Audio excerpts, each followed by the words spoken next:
2 minutes early. So I'll give you a few minutes. So I know you're all settling. I know you're all getting ready. You're all getting ready with your popcorn and your snacks. Because it's Monday night and it's time for Deborah. I was gone last week. I know. I was being a very supportive wife, even though I'm not a wife officially yet, but you know, I'm a wife. So who's on? Let me know when you're here. If this is your first time tuning in, let me know if it's your first time. Let me know how you heard about it. Let me know where you're tuning in from. Let me know how much you missed me. Something. I'm just kidding. Don't do that. You can give me a thumbs up though when you do log on. And what else? I was going to say something. Oh, let me go over what this is all about for those of you who are new or just kind of stumbling across my path. My name is Deborah Hanlon, and every Monday night, for the most part, I come on to YouTube Live and Facebook Live, but I only address questions coming from everybody on YouTube Live, just about all things intuitive, life, blocks. What do we do with this? What do we do with that? What's my take on humanity? Just fun stuff. Oh, Sue, do I look a little different from when you saw me earlier today? I laughed to myself saying, if Sue tunes in tonight, she's going to laugh because she's going to be like, she just spent the last 2 hours working on herself. Sue came out and I was in my bathing suit on the deck. Like, you know, that is not a pretty visual at all. No makeup, nothing. It was just Deborah in the raw. I'm going to pay for saying that, aren't I? So, let's see who's here. Hello. A lot of my coaching people. Thank you, Carrie. Hello, Michael. Hello, Tiana. Hello, Sue. Hello, Melissa. Hello, Jill. Hello, Lisa, Nicole, Diane, Joan, Deb, Aisha. Hello. Everyone on Facebook. Anyone here? Oh, thank you, Danielle. You heard me on Fly 92 years ago and saw you live at the Rustic Barn. Wow, that was a long time ago. So thank you for joining in here. So anyone who's tuning in from Facebook, I'm just reminding you that you can stick around. You see an ugly green screen behind me. It looks so ugly. And eventually when like life kind of settles down, I will redo the studio here and it'll have a much more homier feel. But for right now, if those of you, I only address questions to people who are on YouTube because I look straight at it. So hello. Hey, Tom. Hello, Yvette. Christina. Jessica. Hello, Carolyn. Hello, Amber. Oh my God. It's like the whole coaching crew is on here, right? Like everybody who's in the coaching program is like totally tuning in, which I love because that means you are just on a path. You are on a roll. For those of you who don't know what I'm talking about, I finally launched my coaching program and I'm so excited about it. And I sound so dorky saying it. Like when people are like, I am so thrilled and enthusiastic. I literally, like it gets me up in the morning and I don't want to go to sleep. And I like to research things and read articles and really prep and like tune into everybody's energy field who's in the group. And it's just so exciting to me. So the coaching program started yesterday. So if you haven't joined it and you want information, it's not too late, but you've got to do it in like the next day or so because then we're moving forward and I don't want you to have to like have weeks of work to make up. So we started yesterday, but we are on our roll. We are moving forward. So if you want information on that, you can email Michelle, info@beingnowingdoing.com, and let her know, say, what the heck is this coaching thing that Deb's talking about? It's a 12-week program. It's you could do different levels. There are 7 different paths to choose from. You can start with a very basic, it's called the root because it's based on our 7 chakras. And our root chakra is all about foundations and beginnings and creating a stable, firm foundation of self. And that's what that program offers. And then as you move up through the paths, there's more opportunities to move forward. So the root chakra level is more group coaching, and as you go up, you get to the individual one-on-one, which begins at the throat level, I believe. No, heart level, I believe. Now I'm forgetting. Heart level, then throat, then third eye, and then crown level. So it's not too late, but you've got to do it like within the next day or so. So information on that's on my website, and you can reach out to Michelle. The other thing is, because I know it's a big commitment, this coaching thing, right? So well, I'm going to get to that next, but I also put out, I think a year ago, maybe more, an online class that I didn't really talk a lot about because it was new to me at the time, but it's 2 classes online. I created a school called the Center for Being, Knowing, Doing, and I created 2 online courses. So if you can't commit to 12 weeks of intense coaching with me, I do have 2 online courses. So one is Introduction to Meditation. So I provide you 10 different styles of meditation so that you can get a little bit of a taste of each one. And then the other class is called Upgrade and Identify and Upgrade Your Vibration. And it's all about like noticing where you're at and what's kind of getting in your way from experiencing the higher levels of higher vibration known as like joy, happiness, peace, all of that stuff. So those are online. The Deborah Hanlon, DeborahHanlon.teachable.com. The fact that I remember these is pretty amazing. DeborahHanlon.teachable.com. Right now, I just put one of the Upgrade Your Vibration. That's 50% off. So that's all available online for you. It's all there. This night is all about you and asking questions about just life and things you've experienced. And sometimes I answer personal, intuitive questions, but tonight this is more geared towards those generalized things that we just want to know about as far as intuition, about your own intuition, about mediumship, perhaps, things that get in our way, consciousness, fun times. That's what this is about. So I like to take your questions, generalized, not personal, intuitive, of course, but generalized questions. And we had one last week, and I remember telling someone, like, please ask me that again next week because it's a good thing to start on. And I forget who that was, and I forget what the question was. So we are off to a fantastic start tonight. Oh, what's all this stuff up here? Sorry. Yeah, do that. Press thumbs up and subscribe. I'm going to get this out of our way because it's just so much clutter on our screens, right? Why isn't it going away? Oh, God. I just clicked all sorts of... Ooh. There's one gone. And... Sorry, one moment, please. I can't do this and that at the same time. Okay, we're good now. So, my hair looks great. Let's talk about that, okay? That's a great place to start, you guys. So, all through quarantine, I have been taking this is an official quantity. A shit ton. That's the official quantity. A shit ton of biotin and hair products, right? And I am like so excited, except I do need a color. So if Cindy's on, we're going to have to set that up, Cindy.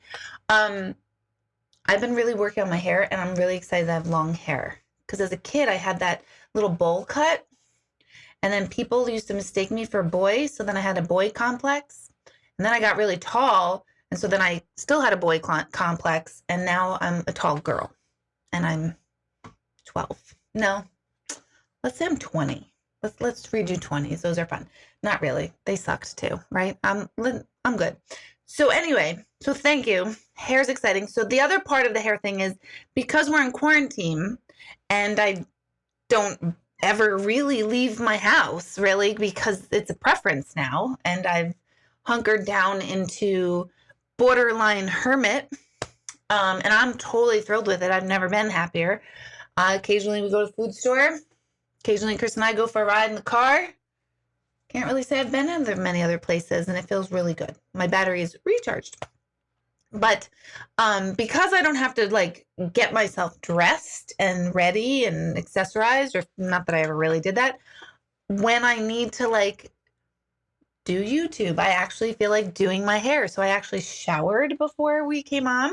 You can ask Sue because she was just here about an hour and a half ago, and it was a bad sight.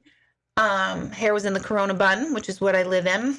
And then I took a shower, and then I spent time on my hair. And then now I'm like a real girl, you guys. It's like really exciting to me.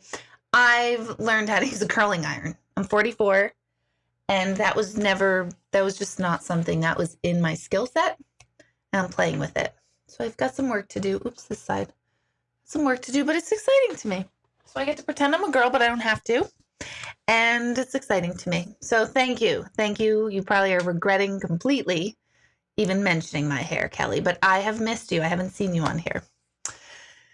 So let's see. Do you know how much I miss my kids going to sleep so I can have 100% Creeper Creeping Deb time? Oh my gosh, I know. This whole like non-schedule thing in our lives is weird. It's good and it's weird. Tracy, do our animals who pass reunite with our loved ones? 100%. Everything that is you have a detachment to here, we will reunite with energetically on this other side. So positively, absolutely. You said the same thing, Phyllis. You're afraid of becoming a hermit. I know. I love it. Like we went out to dinner with Greg's cousins last week, which I love. I love them and I like going out with them. But it's amazing because it's sort of like some point there's like, I think I need to go home now. I think I need, we were in our car already, thank goodness, but I was like, I'm happy to be home. Home. It feels good. Where's my pajamas? Where's my yoga pants? Because where's my hair tie so I can put my hair up in the Corona bun? Because this is really, the truth of the matter is, this is what I look like all day long. I've gotten good at the bun. Of course, I say that. I'm watching my hands go backwards from what they're doing, so that's annoying to me. And I sit like this all day. Like my poor kids, they're like, ah! I'm like obnoxious with the hair bun. But for your watching pleasure, I'm going to unleash the hair. You gotta work with what you've got. Oh my God. Selective agoraphobia. I definitely have that. I totally do. So let's talk about this though. Let's talk about this because I've talked to a lot of people, right? I talk to a lot of people in a healing context every single day of my life. And there are a few very few extroverts that are really, really not liking the state of pandemic, even though we're in like stage 1200. I don't know what the stages are, but even though we're in a later stage and things are kind of going back to normal, it's not really. I'm meeting more people who are saying they're happy with this. They're happier with less obligation. So tell me what you think about that. Tell me what you think about, like, are you that person that's sort of like, no, I'm kind of enjoying home. I kind of like, how many of you are realizing like, I kind of like my family and sometimes we don't like our families, but I don't know. I feel like, oh my God, I like the people in my house for the most part. I kind of like them. I'm enjoying them. I'm enjoying people. I'm enjoying my time with people when I'm not in my house or when people come over because I don't see people. So I'm actually enjoying that time because that's authentic too. So I feel like everything is much more authentic now because I'm not so pulled and harried and have to be on all the time, That's how I feel. So tell me what you guys are feeling while you're doing that. Oh my God. Sue said I had to wear makeup for the first time Saturday. I felt like a 4-year-old playing with her mom's makeup. Okay. The makeup thing. How many of you have heard of Bailey Sarian? Sarian. She does YouTube videos. One weird phenomenon that's happened during pandemic. I hate television. I don't watch shows. Partially because I don't have the attention span.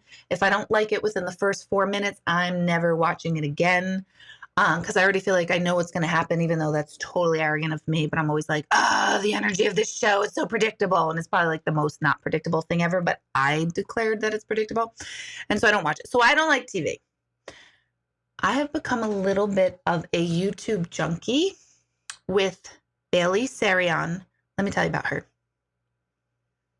She puts on makeup and tells you a murder story.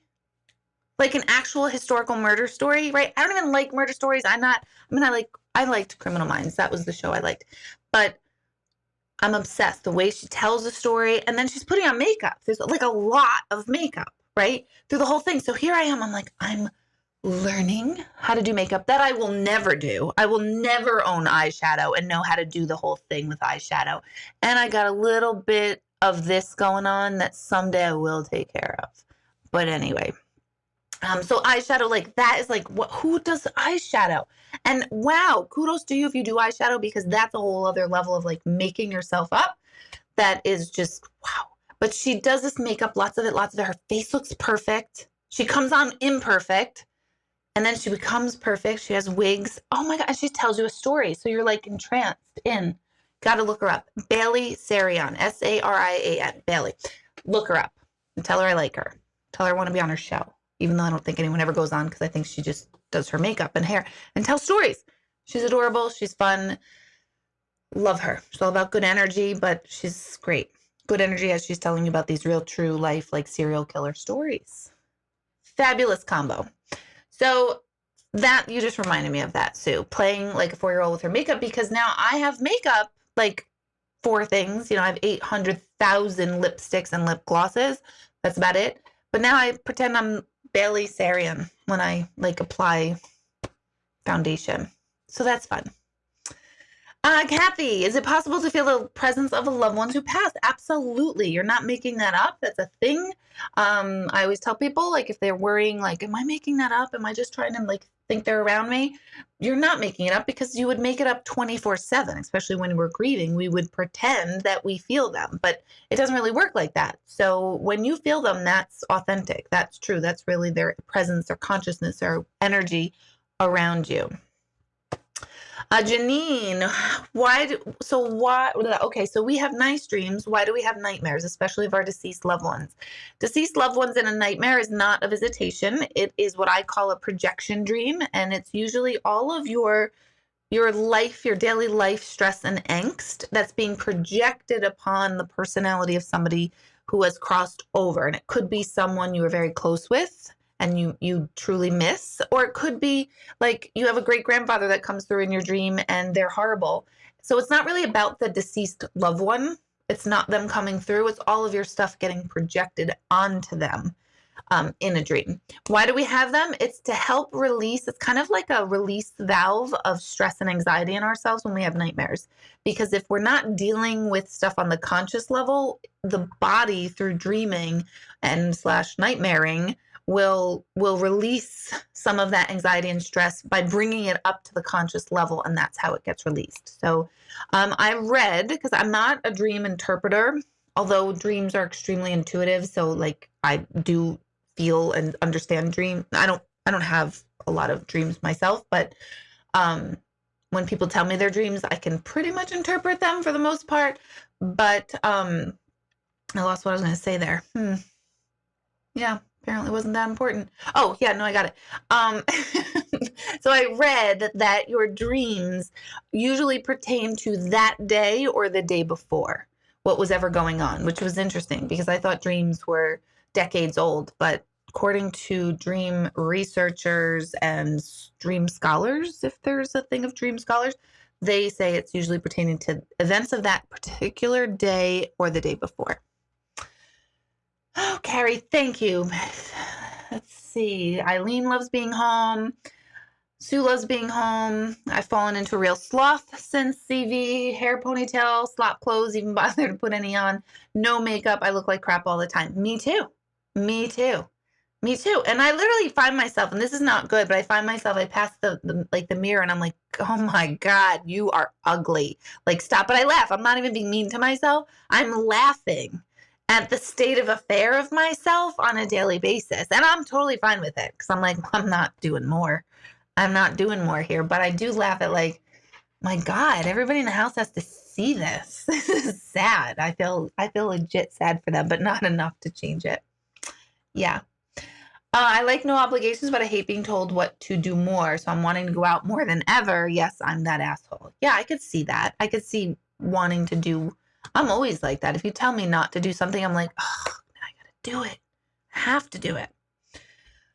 I definitely appreciate my family a lot more and think my patience for things have grown because I'm not exhausted. Very good point, Tracy. Absolutely. We're not throwing our energy away as much when we are forced to stay put. I mean, that is a basic principle of meditation, but we've been forced to do that on a social level, which is huge for us. if we're taking advantage of that. So it's so true. We're not exhausting ourselves with even just the thought of having to do something, or I have to plan a birthday party, or I have to do this graduation party, or I have to get a gift for that party. Like all of that's kind of been simmered down a bit. So that's huge. Carrie, you know Bailey Sarian, right? Is she not great? You guys have to look her up. But like if she has a Monday night thing, you're going to have to wait. You're going to have to put her on hold. But she has these great videos. Please look her up. She's amazing. Let's see. See, you guys do know. I suck at makeup and will never do it like her either, but she's so interesting to watch. She is. Wouldn't it be really funny if someday I came out here and I was like, you know what, guys? My life has changed and I'm now going to teach you all how to put on makeup. I start cooking during quarantine. I love doggies. And now I'm a makeup tutorialist. End of the world will be coming. Promise you. If that happens, just check me in. Although I do think, you know what would be hilarious is for me to do a makeup tutorial. It's hilarious. Because mine is like, you put concealer. You put foundation with your fingers. No, none of those foamy things and all that fancy shit. I don't do that. That's going to be way too much. Some eyeliner, some mascara. The best one ever on the planet is Thrive. I didn't use it tonight. But best one ever. My friend Chris told me about it. It literally is like gold. I should put that in my favorite things on Amazon. That's what I'm going to do. I'm going to add Thrive mascara to my Amazon page because I love it that much. Oh, and a new lipstick I tried. And then that's it. And lipstick. And then you take that, you do this, and then you put on your cheeks for blush. That's my makeup tutorial. Good night. Mic drop. Oh, I love being home. Would love to know what 2 weeks of quarantine feels like. I had to go work through it. Not allowed to take. Yeah, nurses, anyone in healthcare, anyone who's like essential. You guys didn't get this quarantine thing. And that's crappy. It's truly crappy. I'm one of those people that loves leaving a party to go home. My favorite part is when I get to shut the door to my car and drive away. I like being home. Bailey's so fascinated. Isn't it funny? Like, everyone acts like, oh my God, this party's so fun.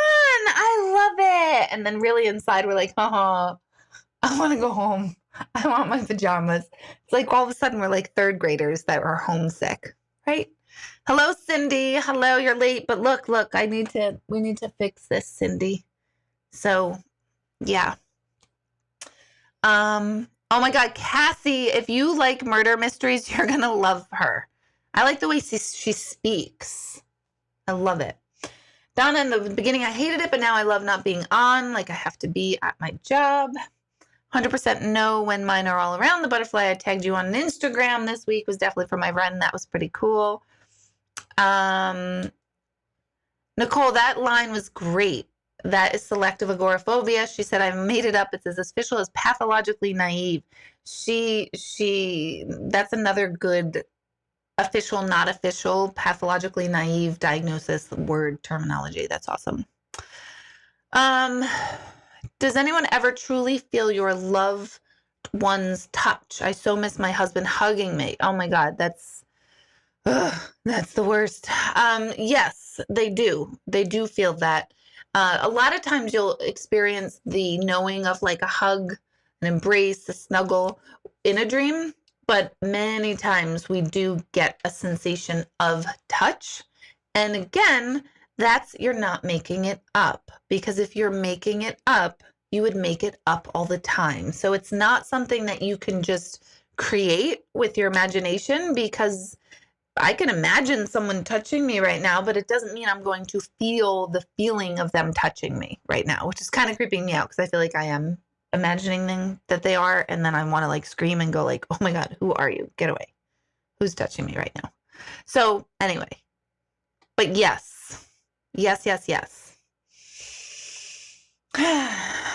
Joan, what does it mean when you hear a knock on your door but no one is there?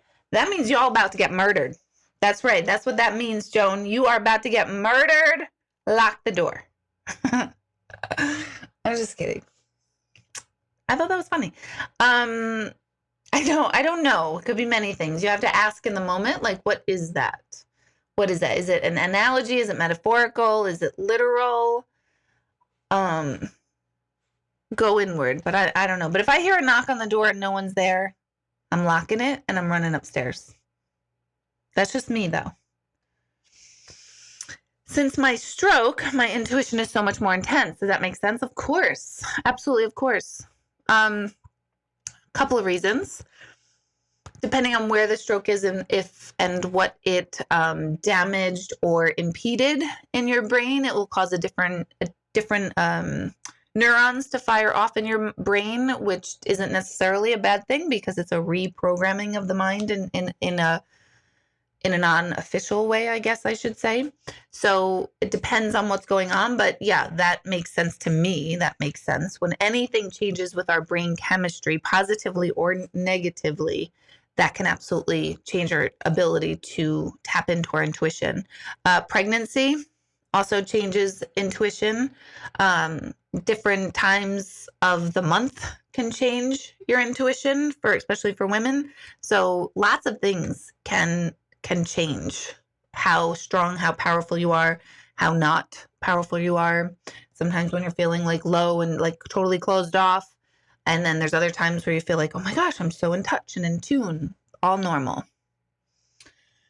Hello, James. Hello, Chris. Not Chris. Hello, Jennifer. Christine is what I was trying to say. Hello, Patty. Hello, hello. Don't put makeup on Greg. Ooh. Ugh, no, I would die. I was going to be like, oh, that's going to be funny. But no, I think I'd throw up if I saw him with makeup on. I would not be happy. Meaning him. He would not look good with makeup.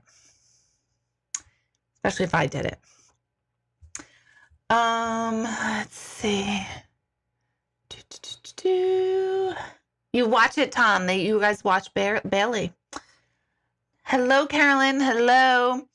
Phyllis, so you can ask him to hug you, or you can just, I would prefer you to say, like, thank you so much for hugging me. Thank you so much for letting me feel you around me. Thank you. Thank you. Put it in the context of gratitude by saying thank you, because what that does is it starts formulating our mind to accept the experience, because a lot of times, particularly when we're grieving and we miss someone, we are so much more aligned with the lack of their presence in our life than we could ever be aware of their presence, the intensity of their presence in our lives. So by thanking them, it's telling your mind to become astute and pay attention to those subtle experiences, as feeling a hug, feeling just anything, feeling just their presence there, knowing that they're with you.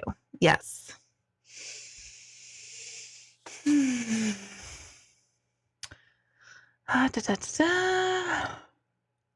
Greg says kids are playing Ding Dong Ditch. Joan, my kids were infamous for that. And to be honest, so was I. Like, as an adult, I find that to be so fun. Greg hates Ding Dong Ditch, but I love it. I don't know what it is. I just don't know what it is. I think it's fun. My father used to live in like a condominium complex in California.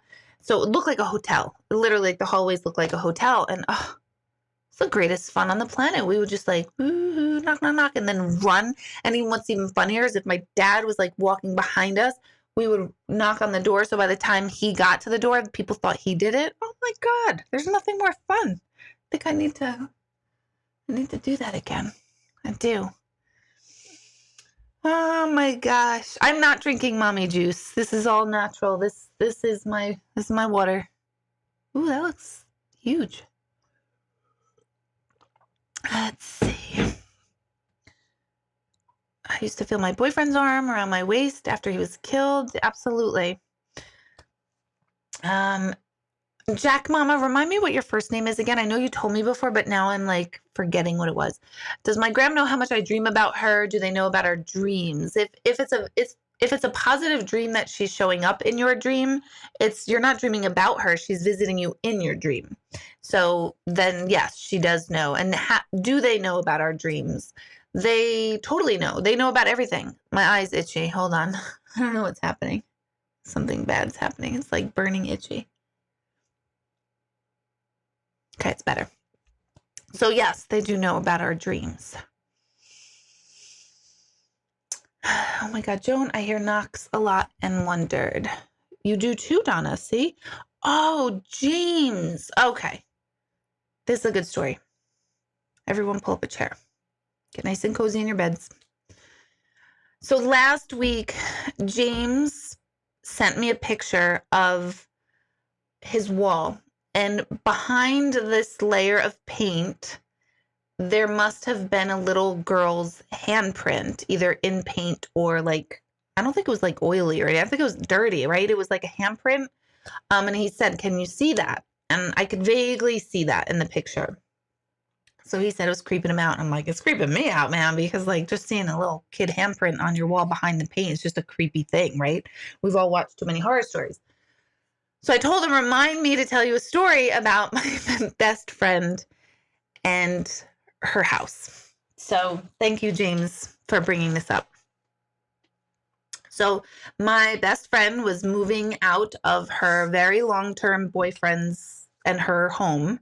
They had broken up and it had taken her years to break up with him. And it was like a really big deal. And she found this great apartment, actually in the city of Newburgh, on Grand Street. Beautiful apartment, beautiful home. She is an amazing decorator, so everything she does is amazing. And she was throwing like a little house party, dinner party for a bunch of friends. And I was so excited for her to have moved. She finally moved out. She finally broke free from this terrible relationship that she was in that was a very long time. And she was so happy, and she's moving in and she's decorating and she's getting new furniture and everything's great. And she was painting, there were painters repainting the apartment when she moved in. And the painter opened so it's an old Victorian home. This is on the third floor, the very top floor. And there's a crawl space, like a little door that is just storage. It's a crawl space. So the painter opened the door and he's looking in to see if there's anything in the crawl space. And when he opened the door, my friend saw the door open here and it says, "Do not open. You will let the little girl out," in creepy red marker. And then the painter looked at it because saw her face and she just went white. And the painter looked at it and shut the door and they were totally creeped out. And she was so upset because she's like, I am terrified now of being in this house. And I'm like, listen, Kristen, it's fine. Right? So I'm her friend. I happen to talk to the deceased and she's like, I'm freaking out. I think there's a dead little girl in my closet. I think the place is haunted. I'm so scared. And I'm like, oh my God, Kristen, stop. When I come over, I'm going to open up the closet with you or the little door, and I'm gonna assure you, your place is not haunted. There's nothing creepy and paranormal going around and going on. It's just some idiot just wrote this message on the door to scare you. That's all it is. I promise you, no such thing as creepy paranormal. And went into my whole diatribe, right? So I get there, dinner party, everyone's talking, whatever, bloop, everything beautiful. She's also a private chef, so everything is done so beautifully. And she's like, oh, I want to show you the closet. And I'm like, oh my God, that's right. Nice music going around, beautiful house, decorated, a little wine, right? Everybody's like, this is fabulous little party. And she takes me into what's the living room and she opens the crawl space. And I see now the message and I look in and I started to scream, right? And I was like, I don't know, close it. I don't know what it was. I think it was just all the hype built up about this creepy little girl. And then when I saw the writing, it was so freaking creepy that I scream, I shut it.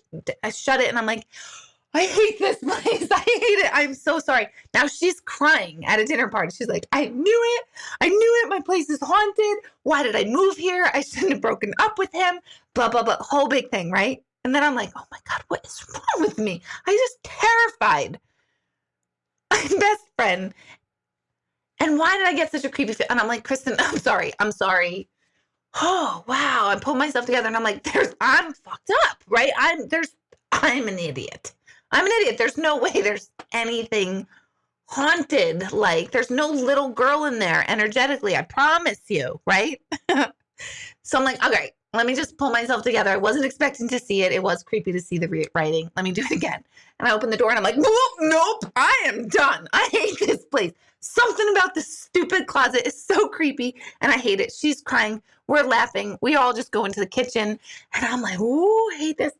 Then she invited the person downstairs to the dinner party who proceeds to tell. Now that person doesn't know I'm a medium, doesn't know anything about the closet and me and scaring and whatever. We all kind of tried to pretend we were not thinking about it. And she proceeds to tell everybody how that particular home used to be a funeral home. And then we start screaming again. And eventually we worked through it and I was like, okay, it's clearly our own fears. And clearly there was some sort of energy in there, whether it was fed to us through this stupid message.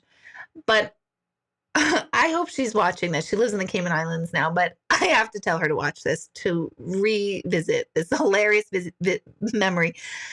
But here I am, I'm the medium. I'm like, calm down, I got this. Everything's fine. And you know what, Kristen, if there is a little girl, it's going to be great because I can talk to her and we can connect and we can get all this cool information. Nope, screaming like a banshee, crying, horrible, dinner party, inappropriate, terrible reaction. We eventually worked it out. So James, your painted hand of little kids handprint totally reminds me of that story. And I am sure that Kristen is, I probably shouldn't remind her because now she's living in a house on the beach in the Cayman Islands, but by herself. So maybe I shouldn't like scare her and traumatize her all over again. But is that ridiculous or what? You're never coming to my house. How long did she live in that apartment? Maybe like 3 years. She moved from the top and then she wound up moving to the very bottom one a couple years later. So she stayed in that place. It was a great place. I'm not even going to say where it was in the city of Newburgh. Well, I already told you on Grand Street, so I guess you guys could look it up. But beautiful home. Beautiful, beautiful home. But I totally traumatized her. Isn't that terrible? Isn't that just, I think it's kind of funny though. Because that totally describes me.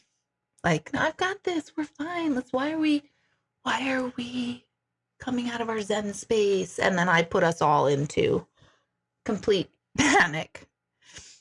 So yeah, thanks for letting me take a walk down memory lane. Okay. Ooh, Karen, here's a good one. How do I stop holding stupid grudges and let things go? That's a great question. Super question. My philosophy on the art of letting go is obviously when something happens in our life, whatever it is, and we cannot let it go, never in the history of people, when people tell us you've got to let it go, does that help? Because if we can let something go, we probably wouldn't be talking about it, expressing how we can't let it go. And it's not as easy as just let it go. Just let it go. You know, what are you going to do? You can't let it go for whatever reasons. And we can dip back into the recesses of your mind and we can go back into all of your conditioned responses as it's coming from when you're a child. And we can go back into your, your core beliefs and your upbringing. We could do all that big, super internal search for the answer to why you can't let some things go. But I find that's a waste of time and it very rarely actually still helps you let something go. So what would I say? I would tell yourself not to let it go, not to have a need to let it go, which will soften the response to it, because the only thing that adds to the resistance of not being able to let it go is someone telling you to let it go. Ooh, it's infuriating. It's like, no shit, I can't let it go. That's why we're talking about it. I'm having a hard time letting it go. I'm totally pissed. And it could be the dumbest thing. It could be the dumbest thing. So first, I would tell you, don't try to let it go. Notice that, oh, I can't let this go. Then you can really start saying, why, like, what am I feeling about this circumstance that is causing me to have the feeling of not letting it go? Like, do I feel out of control? Do I feel like someone has one-upped me? Do I feel jealousy? Do I feel inadequate? Do I feel unappreciated? Like, go through what is the feeling that the circumstance is giving to you, because whatever it is, whatever the circumstance is that your ego has been bruised. And the ego is not what we think, like, oh, they've got a big ego. That's not the ego. The ego is the false concept of self, that we all think that the only thing we are is this being, right? Like, I'm Deborah and everything I am is Deborah, and that's all I am. But that's not all we are. We're just these little personalities walking around in our bodies, living these lives that unfortunately become kind of meaningless and pointless on a day-to-day. We go to work, we come home, we make dinner, we maybe make our bed, we have coffee, we get ready, we go to bed, we wake up, and we do it all over again. It kind of seems like robotic a lot of times. So we think that's all we are, but we're so much bigger than that. So it's a bruise to the concept of who you are in some way. And that can help you chipping away at your own feeling about it. Because those things, as much as we want it to be about someone else, well, that person did this, and this is what happened, and this is unfair. We like to blame something external, but our response is internal. So regardless of what's happening externally, we just want that internal, closest to peaceful response or clear response or confident response as possible, versus the triggered, pissed off, borderline homicidal response. Not that I'm familiar with that feeling ever. So give yourself a break and stop telling yourself you have to let these things go, because you never will. I promise you that. You won't let it go. Some things also have a shelf life. Sometimes they just need to work their way through.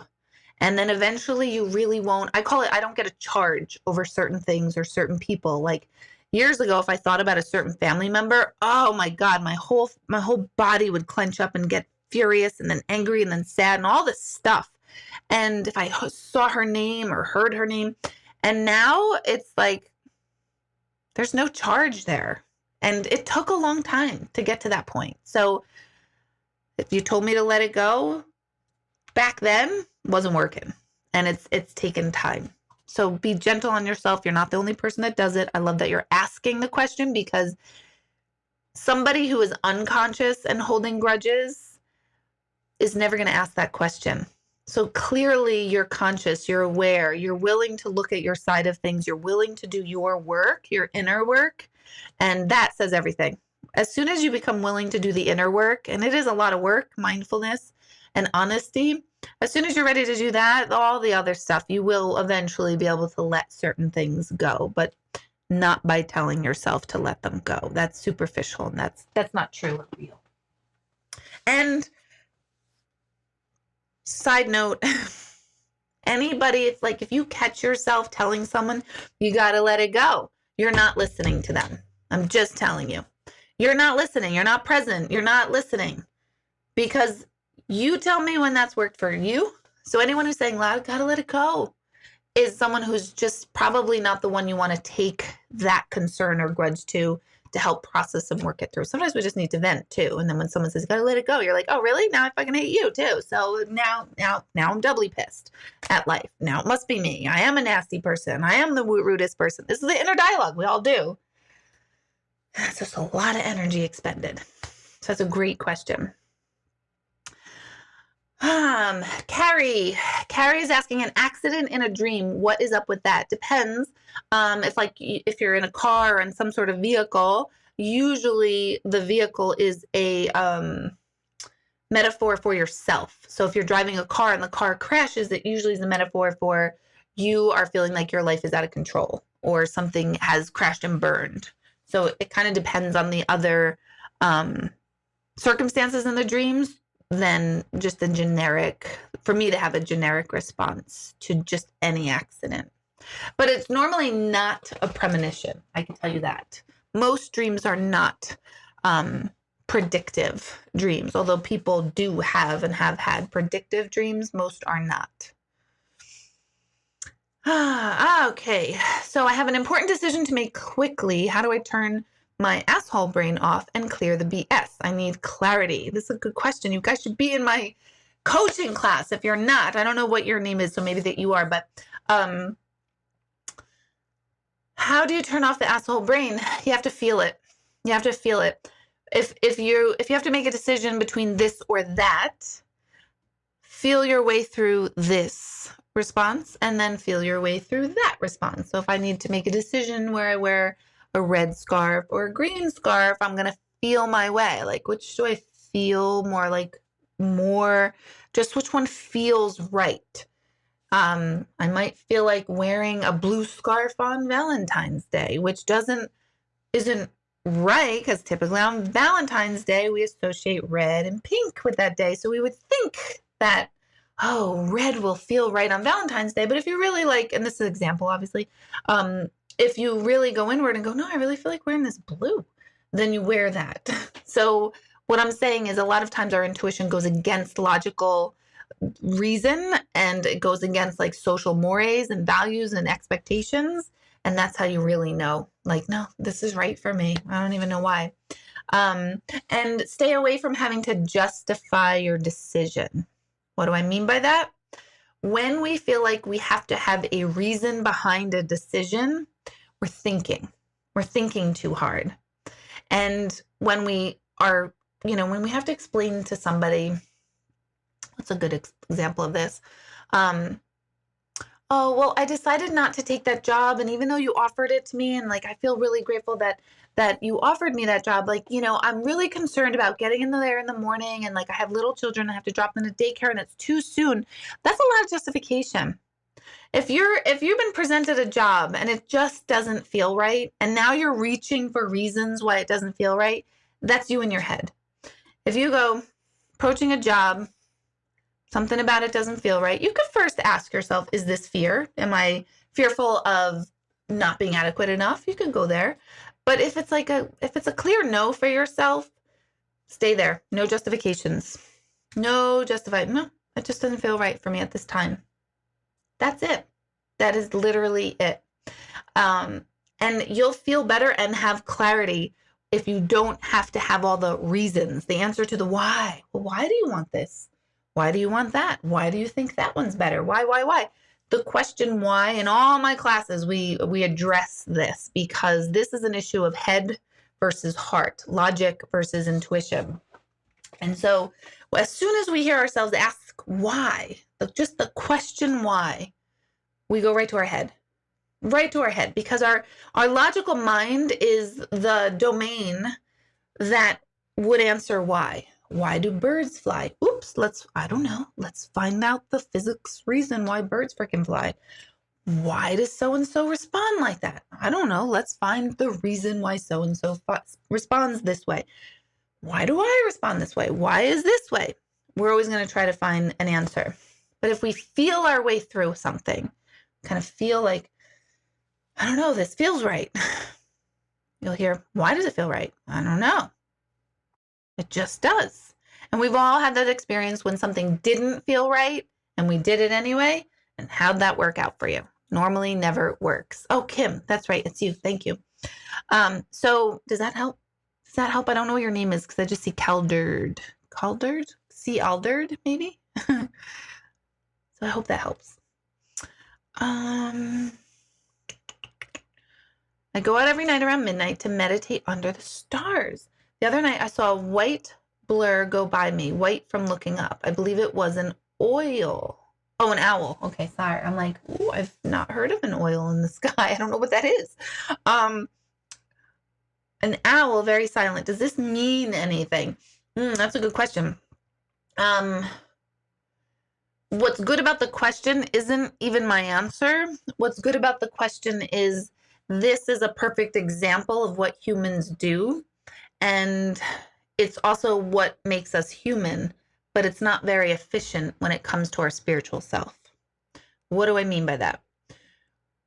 Humans are constantly searching for meaning, right? Viktor Frankl's Man's Search for Meaning. It's a fantastic book about this almost obsession to find meaning in everything. And I think it's so that we can then attribute or attach a purpose to our meaning and a purpose to our suffering. And meaning is a logical thing. It's the logical mind trying to answer the question, why? Why did this happen? What does this mean? Is another example of why. And meaning, actual true meaning, is felt. When you mean something, you feel it. You know, there's words that come out of our mouths and we say something nice that we mean, we really mean it. But it's a feeling, it's an intention, it's an energy behind it. And we're always looking for meaning. I think, and it's our default button, it's what we do as humans, but I think it's what gets in our way. Everything has to have a meaning.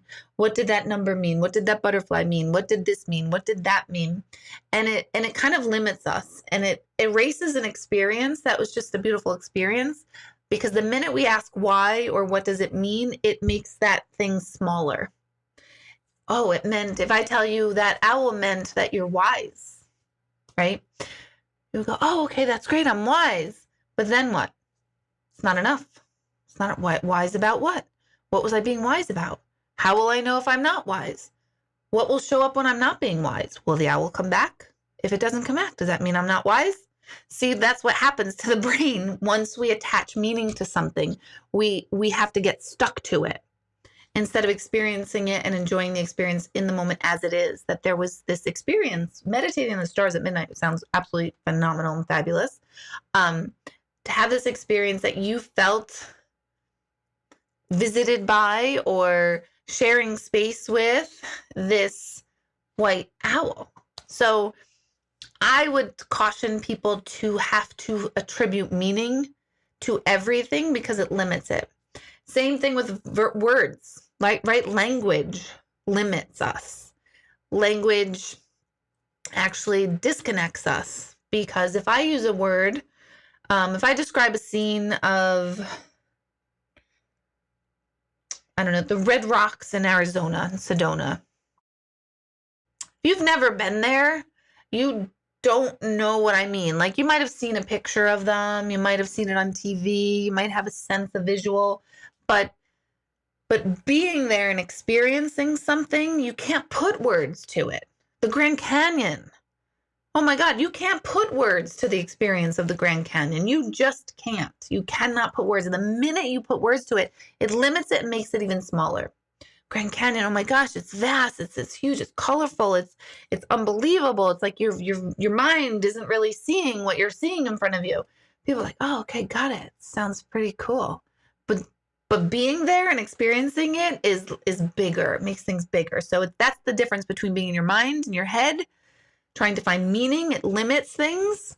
It creates order. There's a reason for it. It creates efficiency as far as communication with words, because we can't yet totally know how to transfer our experiences to another so that they see it exactly as we saw it. But that's the mind, the limited stuff. The intuitive self is so expansive and open and one with everything. And there's nothing that needs to explain it. It just is. So does that help? I mean, if you asked a different like psychic or medium, they go, what does that mean? Someone else would go, oh my gosh, a white owl means blah, blah, blah, blah. And you could look up the totem, the spiritual meaning, the totem of a white owl. You could totally do that, and you can get some really cool ideas and some insight for sure, which is totally cool. I do that too. Or you can continue to revisit the experience that you had with it, which is much bigger than any words that someone else has defined for you. Does that make sense? I hope that makes sense. I want us to think bigger. Think meaning experience bigger.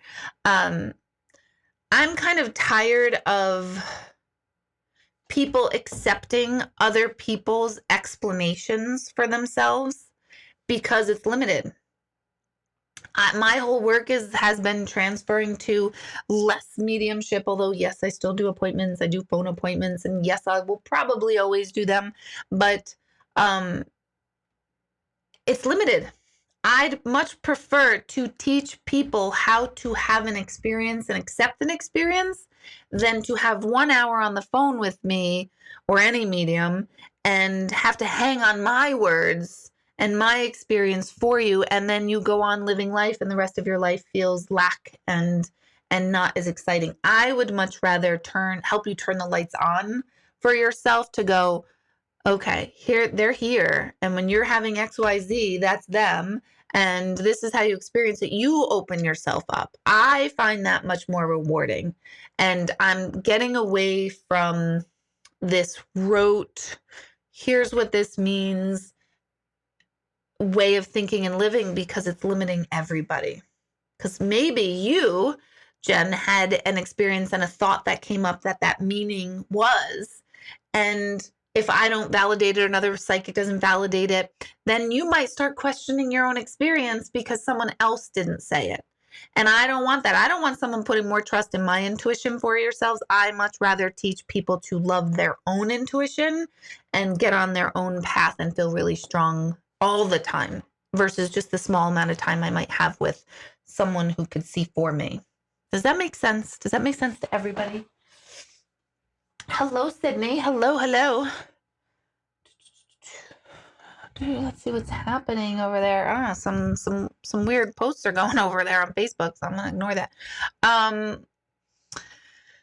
Let's see.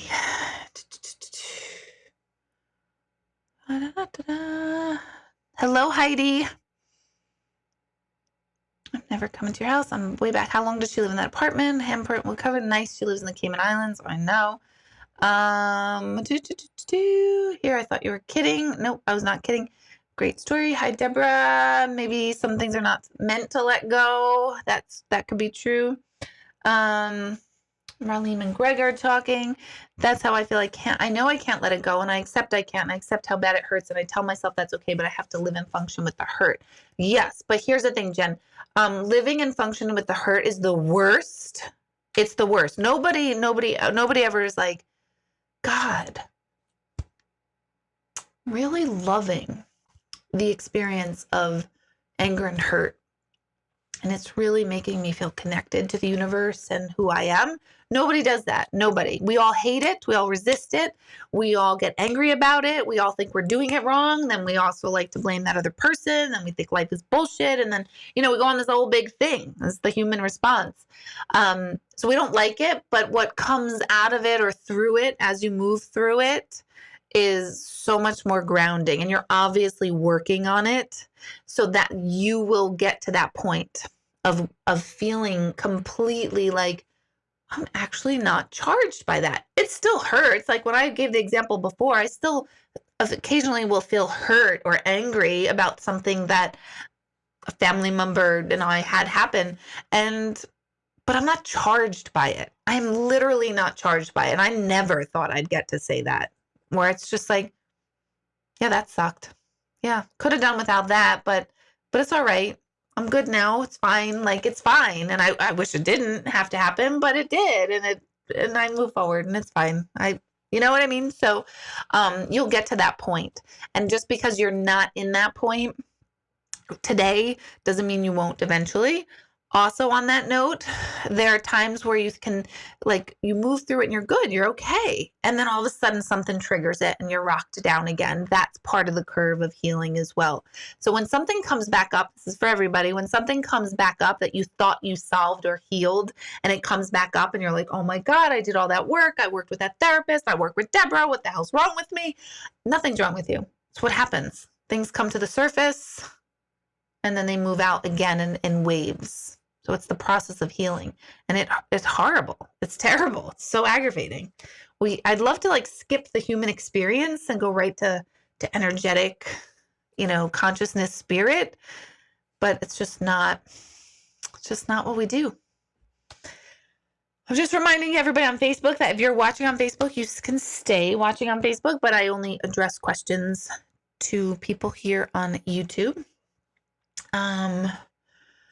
Can you give us a you can't save everyone's speech, 50-50, not 80-20? Pick us up, pep talk, please. Asking for a friend. Bahaha. I'm that friend. Friend is me. Nobody ever saves anybody. No, but you can't save anybody. There's no such thing as saving anybody. All right, rewind the videotape. Someone drowning in an ocean and you jump in and you give them, you pull them to shore and you give them mouth to mouth and they live, you saved them. Well done. Good job. Someone getting into a car accident and they're stuck in their car and they passed out. You go to the car, you unbuckle them, you pull them out of the car, you call 911, they live. Well done. You saved somebody.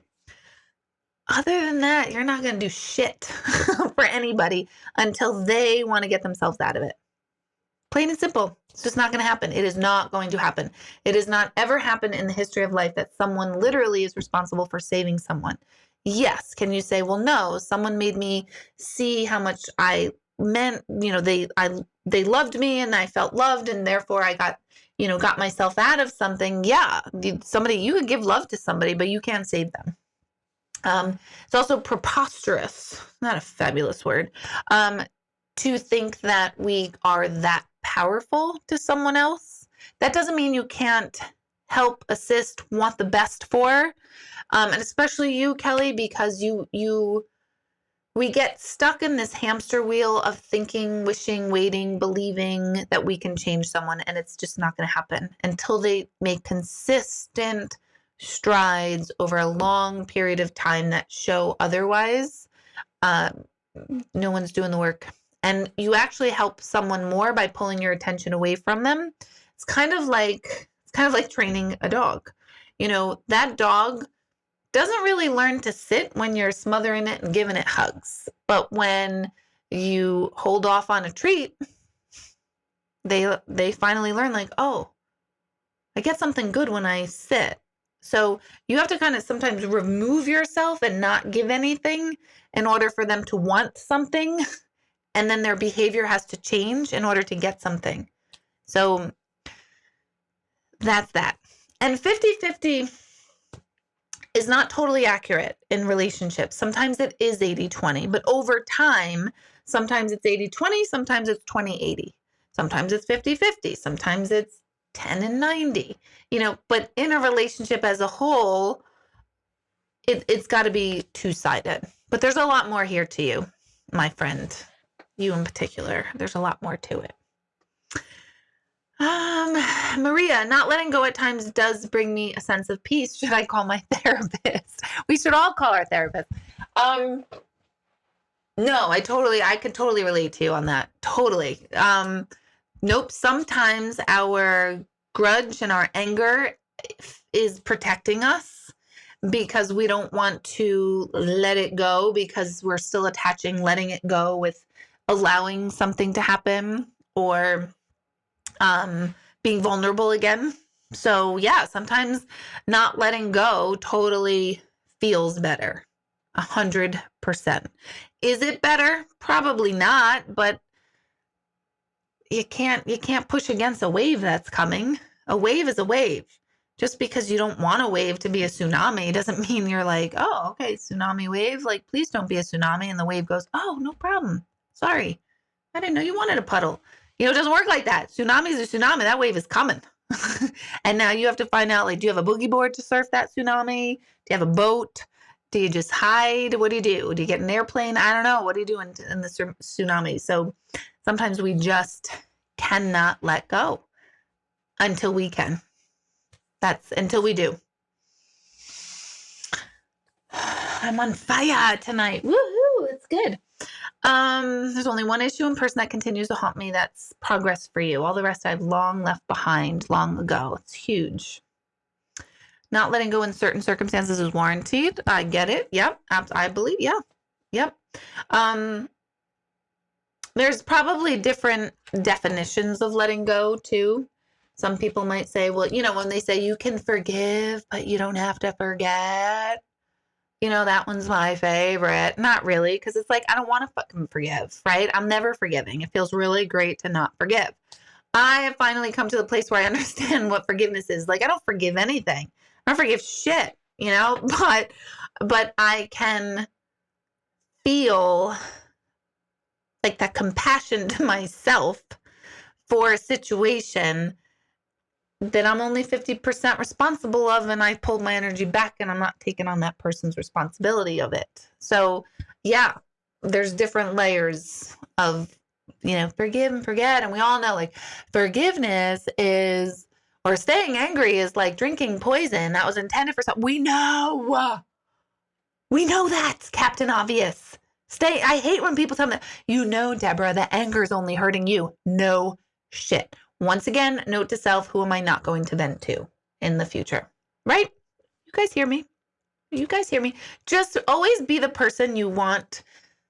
When you're listening to a friend or family member or kid or whatever, be the person you want to listen to you for them versus being Captain Obvious and saying the things that we all know. We all know this stuff. We all know the whatever. But the truth is, sometimes we cannot. And I always say truth is higher than love. If I can admit that I can't forgive something, or if I can admit that I can't let something go, if I can admit that sometimes I don't have kind, loving, warm thoughts, that's higher than love. That's higher than fake. Like, yeah, no, I'm going to let that go. It's fine. Good. I'm fine. Everything's great. Bullshit. So otherwise we're just stuffing it down and it's going to come out later. It's my advice. Now I'm going to put on some foundation and teach you guys how to do makeup like Bailey Sarian. How about an old flame in a dream and getting in his car? Oh, Heidi, which one would that be? Let me guess. Probably that you're getting in his car, so there's a part of you that's still attaching yourself to his self and his being. You're getting into his car. You want to go in his life. So it's more about trying to still figure out a way to be in that person's life than driving your own car and maybe them coming into your car. That would be different. They would be coming into your life. Oh my goodness. Let's see.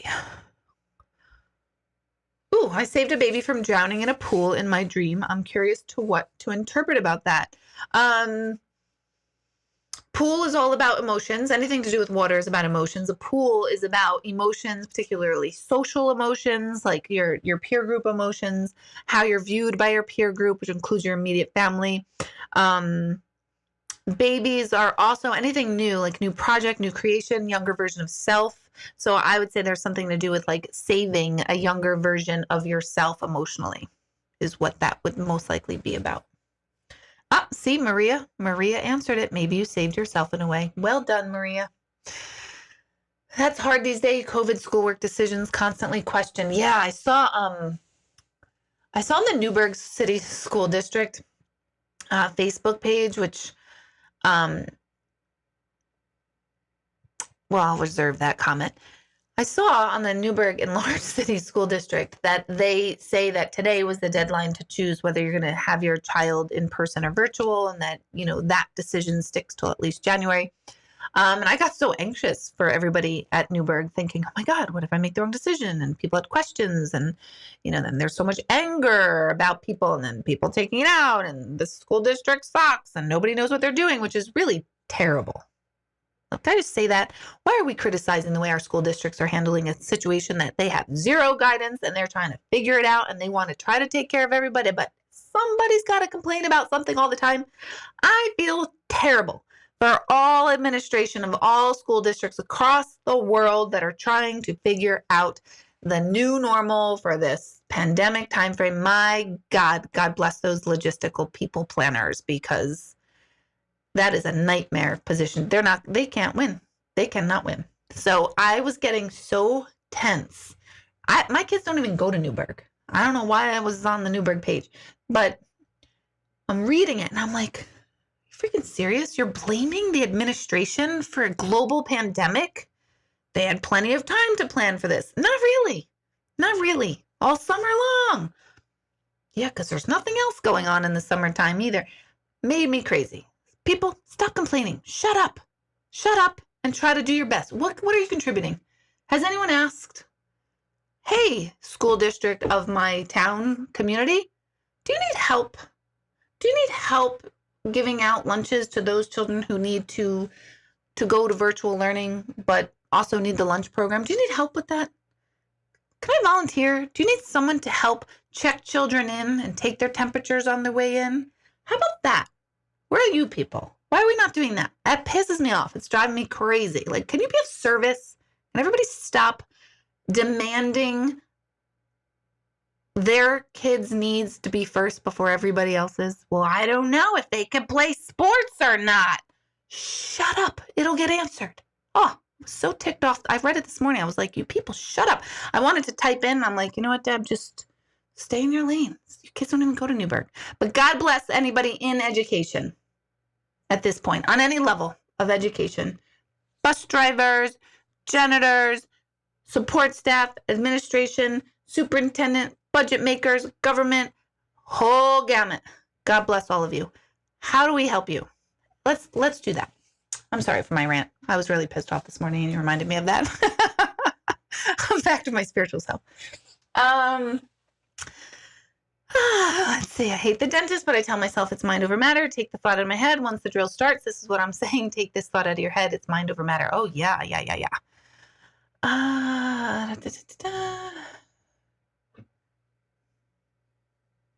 Yes, Jennifer, that's what I'm saying. I guess I was hoping it was related to what I was thinking, but at the time I thought about how amazing just to see that. Yes, stay there. Stay with that.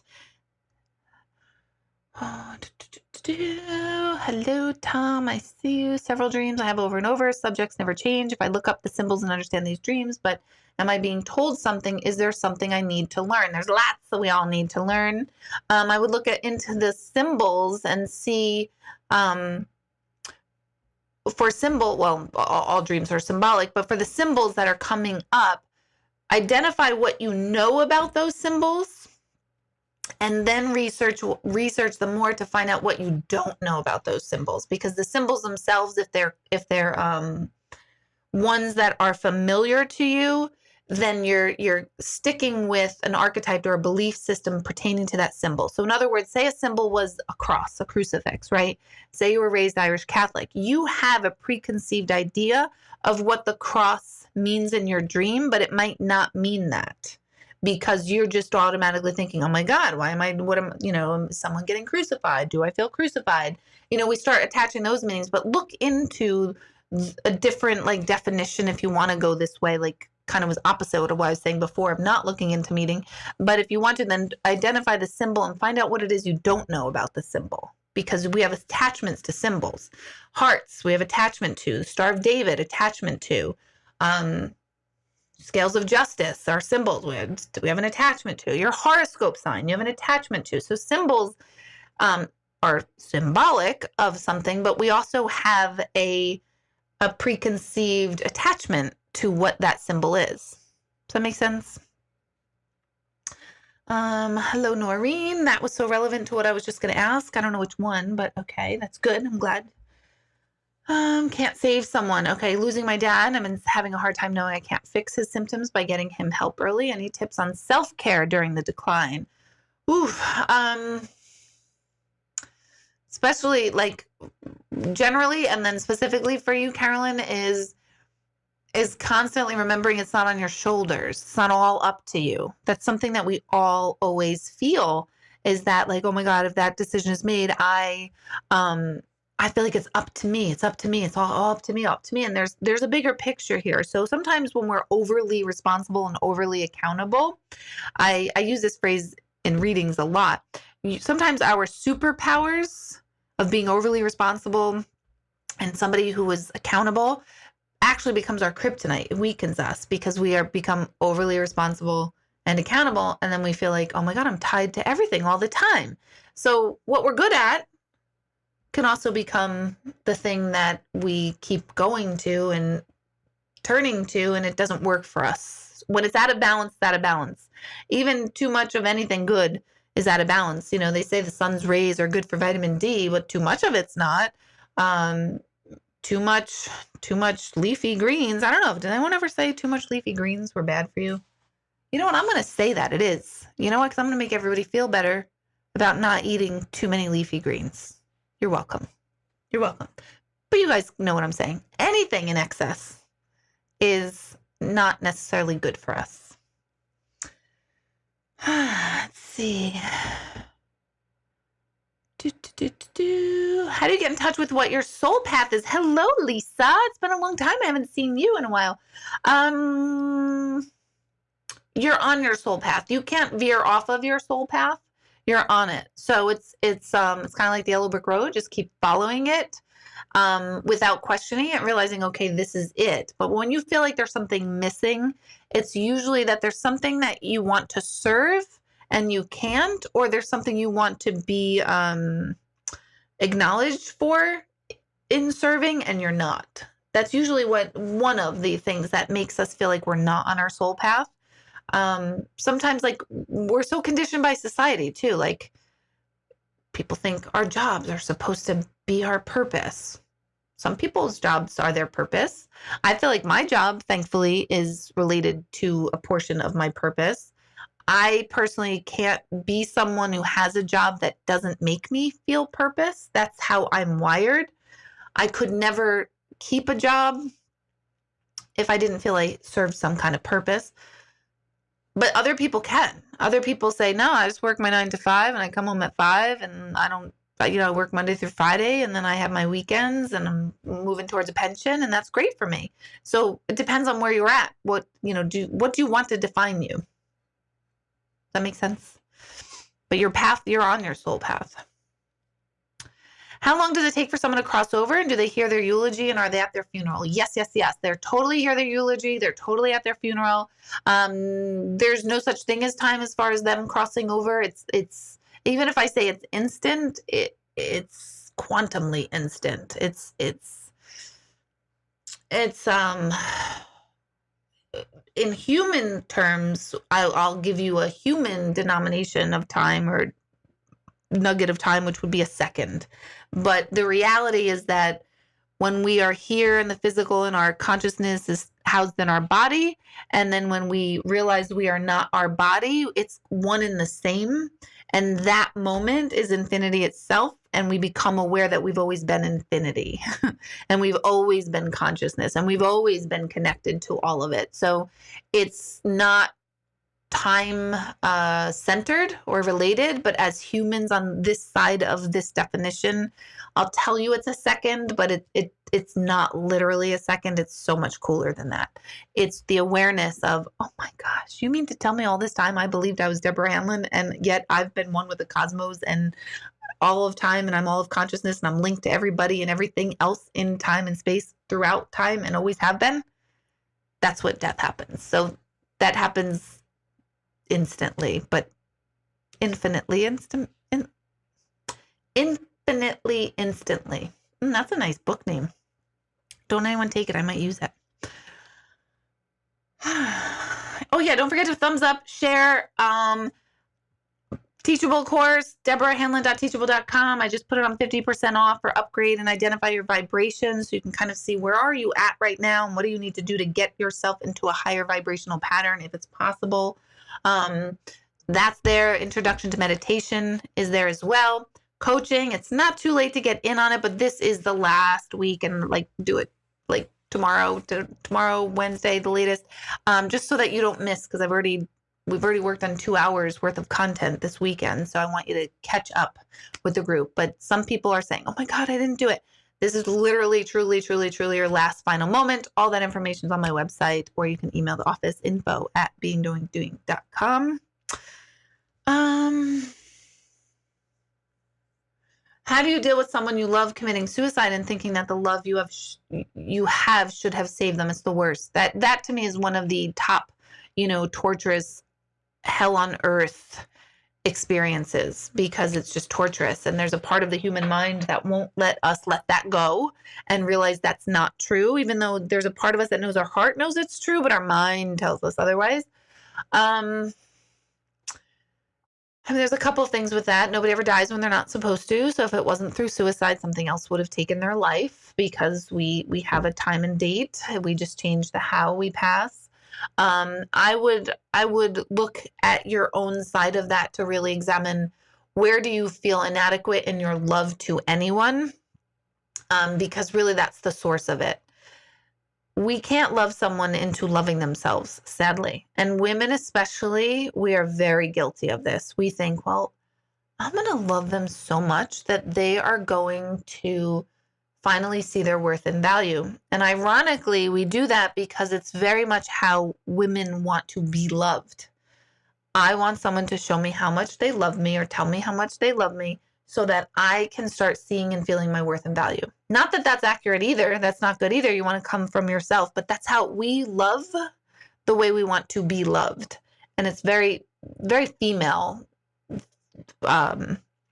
centered way of thinking. So you couldn't have saved them. You weren't supposed to save them. Your life's purposes and paths and journeys were all interconnected because your soul before you came into being born and that person's soul before they came into being born kind of made an agreement like, listen, I'm going to not love myself and not be able to climb out of it in the human form. And I'm going to take my life and that's going to kill you energetically in your heart. And from that experiences, our souls are going to get to experience that together. I mean, that's really what's going on. But on the human level, it's like, no, I don't want that to be going on. That's not what I wanted. This is exactly what I didn't want. And it's definitely difficult. Therapy, working on it, talking about it, sharing it with other people, getting that up and out often is really important. And I'm sorry that you're in that space because that's true hell on earth in my book. Let's see. So much conflicting information going back to COVID. Yeah. Higher education's a shit show. It's all a shit show and everyone's complaining. Well, how come they don't know? I don't know. You tell me. Let's see. Global pandemic. Shit shut down. People afraid. Mixed signals. Nobody knows. Half the country's not afraid. The other half totally afraid. Half the country doesn't believe it's real. Half the country is. Like, all of that's all going to happen. That's normal. But it's like, ooh, everybody settle down. Settle down. Maybe it's time to start thinking outside the box. And maybe we don't start school in August and September. Maybe we say, you know what, this next year of schooling for children is only going to be half of their year. Maybe we really need to go outside the box and say, okay, timeline, we always shove education in kids' mouths, ears, nose, face, eyes for a whole year. But now with online schooling, maybe we're going to do, my son's going into 10th and senior year. So 10th grade, we're going to do half year of 10th grade in one year, and then the second half of 10th grade is going to happen the following year. People will hate that. What are you talking about? I'm supposed to, blah, blah. Nobody likes change. Nobody likes change. Nobody trusts it. It's our own inner child freaking the hell out. It's annoying. I tried fixing. That's why I'm on marriage number 2. I still haven't forgiven. I'm still trying to work through that, and that's okay. Yep. What's the Buddhist thing with 3 days wait before the soul leaves the body about? That's not just Buddhist. That's very prevalent in a lot of religious beliefs. I mean, the Christianity, Catholic Church, I know in particular, has the 3-day rule. That's why there's a wake like 2-3 days later. Some traditions have it within 24 hours. So it's very belief driven. Depends on where your school of thought is. I think personally that the 3-day rule, there's a 40-day rule in Judaism as far as grieving, is more for the living. I think it's the grief process for the living, those who are surviving. We need the time, we need the support, we need the grieving. I don't think it's really much for the soul. Also, don't forget that all religious beliefs came out of human trial and error. And typically the earlier the religion, it's more based on why do I keep saying primordial? No. Primitive? I don't know. And why can't I think of the word? It's like Neanderthal, Neanderthal brain belief systems, which are typically based big time on fear. So that is, I think, what that's about. So we don't have to pay all of our insane tax. We only have to pay half. Here's the thing. That's another argument that everyone's throwing out, which I think is total fucking bullshit too. Sorry. School districts need more money than ever now because they have to reconfigure their entire classrooms. They can only put 2 kids in a freaking corner. So actually, I think I get it. We're like, oh, well, we didn't get that service. Well, how many of us pay for a gym and we never go? So like, I think that we have collectively have to stop feeling that entitlement of like our taxes. Like, oh my God, what are they doing with our taxes? Right now, the Walk-Hill District, they have been, in my opinion, they've been pretty on top of things. I'm pretty amazing, at least with their communication to parents. I don't know, I'm not a teacher in the district, but to communication to parents, I'm in a very satisfied category. And yet tonight we got another message that said, hey, the governor threw, and I don't blame governor, I'm not throwing politics in here, but he said we need to have 3 more like town halls before the start of school. They already did their town halls. They already did that, but now they have to have 3 before they start. So now here they're in planning mode, but now they have to now go back and redo what they've done. So like, that's more time. That's more people's time. I'm pretty sure the superintendent didn't need to be at a meeting tomorrow night, Wednesday night, and then next Monday night when these next 3 town meetings are going on. And so people are trying to adapt to this, and I think more money is needed. I think our freaking super billionaire, wealthy country, banks, corporations, I think that's bullshit that we can't get PPE for our kids and the teachers, but they're sitting on $1 billion and getting tax breaks. I think that's absurd. And I don't even like to go into politics, but I think school, if we want kids educated, then we need to start giving money towards actual education. And yeah, in New York State, we're crazy. Our taxes are disgusting. But you know what? I'd rather support in taxes and have it actually go and do something than say, you know what? I'm gonna go take my toys and play in a different sandbox. So it does, and yeah, people who never had children pay school taxes. That sucks too. That's that whole thing of, well, we only pay taxes when kids are in school. That's called tuition. That's not a community vibe. This is what we do as our citizenship. That's obviously my soapbox, but we've got to reconfigure everything. God bless these school districts, these teachers, the teachers' assistants, the people who are, nurturing our children, trying to actually educate them. I posted a video on Intuitive Medium Deborah Hanlon Facebook today that ripped my soul to shreds because it's 3 minutes long. Please go look at it. Teenage girl just numbed out on online learning, and it made me sick. It literally made me sick to death. So I think our problem is we're a very wealthy country. We have more money than we even realize, and kids don't have books. Are you freaking kidding me? I can't even. I think there should be an uprising over this. Insulin costs a shit ton of money just because someone's making a lot of money off of it. It's insulin. We need it. Some people can pay 2 cents for it. Canada's got it. They're doing all right. But no, that incessant greed, and I'm guilty. I'm the guiltiest of what I'm about to say next. We're lazy Americans. Holy shit. We are politically lazy. I am the laziest. Okay. So I'm not trying to pretend. I don't know how our system works, but why are we not in an uproar of money? What? No, we're not paying these drug companies. What are you talking about?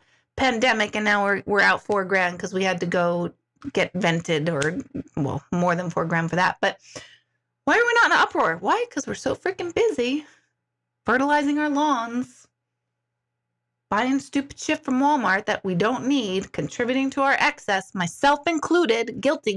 I'm pointing to myself. But we got to snap out of it. We got to rise up. We got to say, you know what? We're not doing it anymore. It's crazy. These superintendents, $250,000 for 10 months. They don't work for 10 months. They do work all year long. I think most superintendents do a good job. We are lazy and entitled. We are disgusting. And I think we're a phenomenal country. Total strength in company. I have faith in people, not even the country, globally. I have faith in people, I have faith in humanity. but I think we let a lot slip. And I think we really need to get loud and say no. Right. We expect other people to fight the fight for us. And then we are pissed when they fight the fight that we didn't even put our input in. And then we're pissed. Like a person on the Newburgh Large City School District Facebook page that was arguing over someone didn't answer my question. Then someone's going, they did answer your question. A simple yes or no would have been a better answer. And I'm like, I'm reading again, like, but they did. They did answer the question. And then they came back on. They explained why they didn't give a simple yes or no, because it depended. Like, woo, lots of anger out there, lots of miscommunication, lots of craziness. And we got to clean up our own side of the street. That's what we have to do, all of us. I've got to get less politically lazy. I talk about it. I'm out there fertilizing. I'm not doing the fertilizing, but Greg is. But I'm supervising the fertilization of our lawn. And I'm not getting politically active, so I can't complain. I personally cannot complain. I'm not doing the work. I'm not saying, what the hell? Why are we paying so much money on healthcare? In a country that's freaking bajillion. We have plenty of money. We have plenty of money. That we have. Where do we get the extra $600 a week for everybody on the unemployment? Should we talk about that or no? I'm sorry. I don't agree with teenagers making more money on unemployment than not. I'd rather save that money for the single mom that's working her ass off and now can't afford childcare because their kids are home from school. I'd rather that $600 extra go to people in need and not just teenagers that have like the life of Riley anyway that don't need it. And some teenagers, I was one, I would have needed it because I did work to contribute. So I don't know. There's a lot of screwy crap. But I already feel the energy of the whole group going down, right? Aren't we all getting pissed? So let's not end on this. I do believe in humanity. I do believe we all try our very best. When we don't try our very best, if we're going to throw blame, we better also then offer a solution or to be part of the solution. That is what I personally think. That if we're going to complain, then we can say, how can I help the situation? How can I be of service? Shall we? Yeah, it's all too overwhelming and exhausting to think about. Throws your center off. Let it go. Well done, Jennifer. I think that's a perfect place to end on. So on Wednesday night, I'm doing an online course about determining or living your values and finding out what your value system is. It is part of the coaching program, but anyone can just join in on that particular one workshop. So if you want information on that, it's on my website. Meditation Sunday nights, 7:30 p.m. And I will see you all here next Monday night. Thank you for hanging in with me. Have a great week. Try to go inward, take some time for yourself, and I'll see you guys soon. Thank you.